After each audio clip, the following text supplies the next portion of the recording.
Hello, good evening. It is the 26th of March 2023, and I am still reading the After collection by Anna Todd for Lent. Now, just a quick recap, I originally started reading these books last year. There are 5 books in total to read, and the third book in the collection, it was the longest. So what I decided to do was split the books and continue to read the last 2 books this year, as I was unable to complete my aim of reading all 5 books last year. So I still have until the 9th of April to complete, and this is the 4th book in the series, and I have now got to page 456. In total, in this book, there are 500 pages. So I've only got about, I'm not very good at maths, so I can only apologise.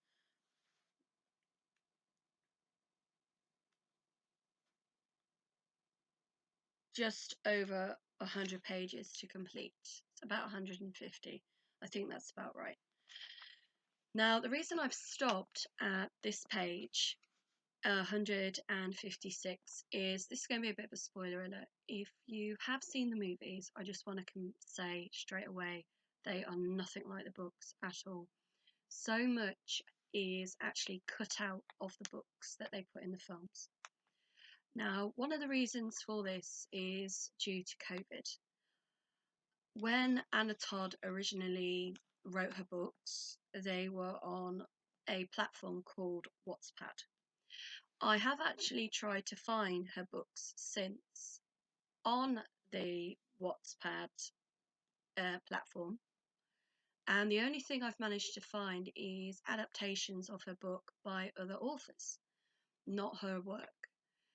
So the main reason I started reading this series of books was because I'd watched the first film After, which is on Netflix. Now, the other 3 films are not on Netflix. They can only be outsourced by paying for Amazon Prime, basically.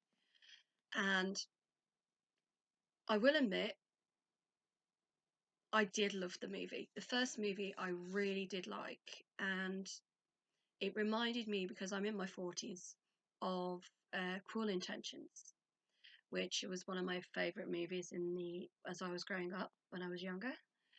Not just because of the cast, but because of the storyline. And again, I was very interested in the film because the one thing they seem to do in America is read a lot of periodic English literature, which is something we do not do in the UK as part of the national curriculum at school. So I read the first book, and I just remember how different it was to the film and how much sex was in the book. So, not that I've ever watched 50 Shades of Grey or read any of the books. To me, it felt a bit like a soft version of that, aimed at teenagers. A lot of the things that are discussed within the book, and these do continue throughout the series, so there is some continuity, is it talks about relationships, it talks about drug and alcohol abuse, it talks about a breakdown in society, a breakdown in relationships between parents and their children. So, on that respect, fair play to the author, she did really well. However, there is a lot of criticism because some of the things she did put in the books I'm not American, so I didn't understand certain aspects of the book, or there was things she'd wrote about that if I was reading this as a teenager, not that I feel like it's suitable for a teenager. There are certain movies she mentions that unless you have seen those films or are of a certain age or were born in a certain decade, you wouldn't know anything about them.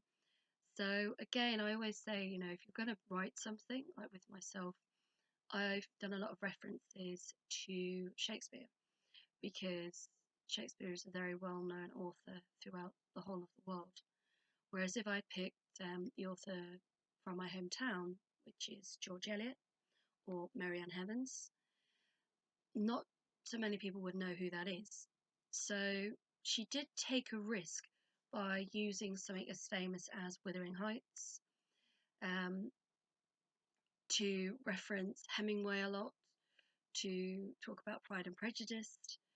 They were kind of the key pivotal storylines that the book kind of took the romantic side of aspect from. I'm not saying I don't know what these books are. I do know what Pride and Prejudice is. I know the storyline. I vaguely know the storyline of Wuthering Heights, but I've not sat down and read them. So again, it was something that I struggled with a little.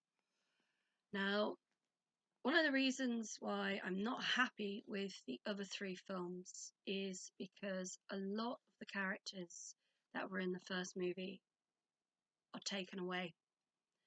They're in the books, and they're in the books for a lot of reasons, so it's frustrating that these characters were no longer in the films. A lot of the storylines got cut, a lot of the characters got cut, the actors got changed, and I know a lot of that was due to COVID, it was due to budget, it was due to where they were able to film on location because of COVID restrictions. But again, I have said this before and I'll say it again, it gave the characters a very kind of wooden feel, a very two-dimensional, um, as opposed to being three-dimensional. So in my last video that I did about After Ever Happy, I did mention that Tessie's dad passed away. Now, yes, that is in the film. But what isn't in the film but is in the book is how the funeral of her dad and the death of her dad affected her as an individual, and how her relationship with Harden kind of shifted. And in the book, she spends a lot of time with Noah. She spends a lot of time with her mom and people she doesn't know. She spends a lot of time with Landon and Landon's family, which Harden finds out are not actually his, because Vance is his father.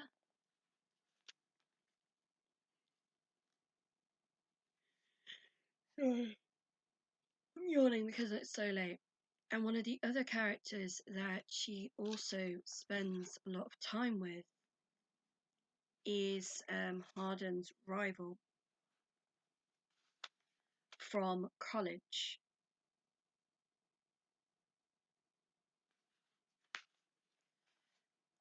And I cannot for the life of me remember his name, so please bear with me a second while I find it.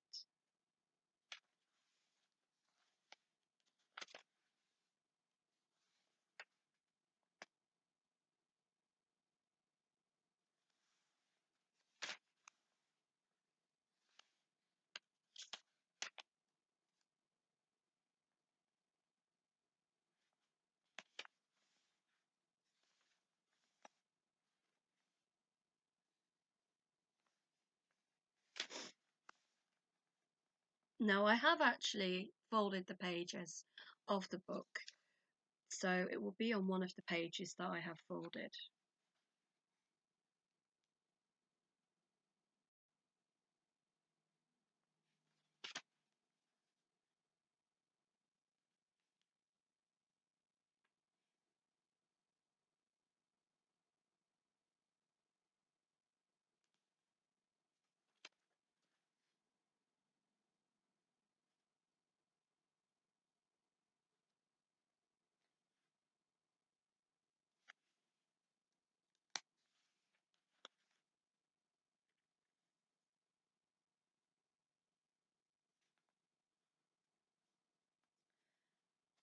and I still, for the life of me, can't find who this person is, even though they are very important within the book itself.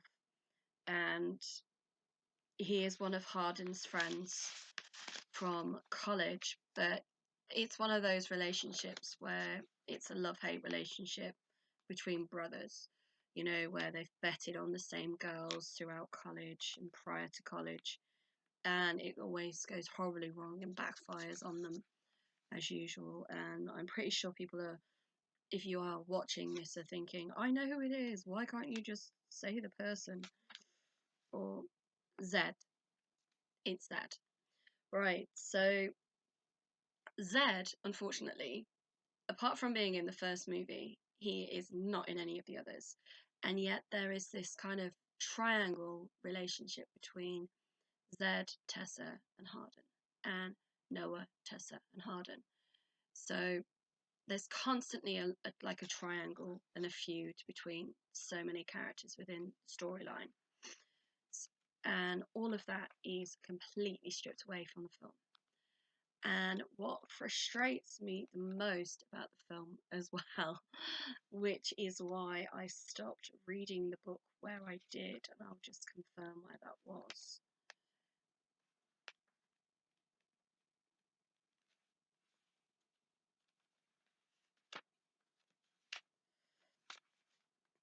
Chapter 76. It's because in the movie, that chapter and anything after that is not mentioned. It goes to be continued. And to me, that was very much like a lead balloon. With this book, I will be honest with you, the reason why I've not blogged about it as much is because it's probably been my favourite book to read so far. The first one, I read it because I watched the film. The second one, I read it because I wanted to see how it differentiated between the ending of the movie. The third book I read, oh my god, over 800 pages. It was insane. I could not believe that I allowed myself to read something so thick. And yet, in the film, hardly any of that is mentioned. It's completely stripped down to the skeleton, which is Tessa and Hardin show. And that is it. There is nobody else vaguely mentioned. A lot of the stuff that goes on in the movies doesn't even happen in the books. So I want to point out, it's an adaptation of the book. It is not like the books at all. But after Ever Happy, I really, really have enjoyed reading this. And what I've also liked about this book is there is a lot, although it's been again stripped down, watered down, there are certain things in the movie that they have kept that are very true to the book. And I'm glad that they've done that. It's just unfortunate that they did take out Noah. Tessa's mom was hardly ever in it. And also Zed wasn't there because it was at that point that Tessa finds out that it wasn't just Hardin that was placing the sex bet on her. It was Zed as well. Sorry. And she does not find that out until almost a year later. So every time she's kind of fallen out with Hardin for whatever reason, he's kind of been her shoulder to cry on, her friend. And she's kind of felt a bit guilty about kind of playing him off Hardin, about, having feelings for him and not being 100% sure whether she wants to follow through with those feelings. And then she finds out, well, hang on a minute, he was betting on me too. It's a good job I didn't act on any of these kind of emotions. But all of that gets taken away, which is a shame. What is nice as well is that you do get to see what Hardin was like when he was in London. But again, there is a key point in the book that is taken out of the movie. And that is his relationship with a girl in London that he had a relationship with, who actually forgives him for what he did to her. And again, to me, it's important that that is in there, and there's sadly so much is stripped.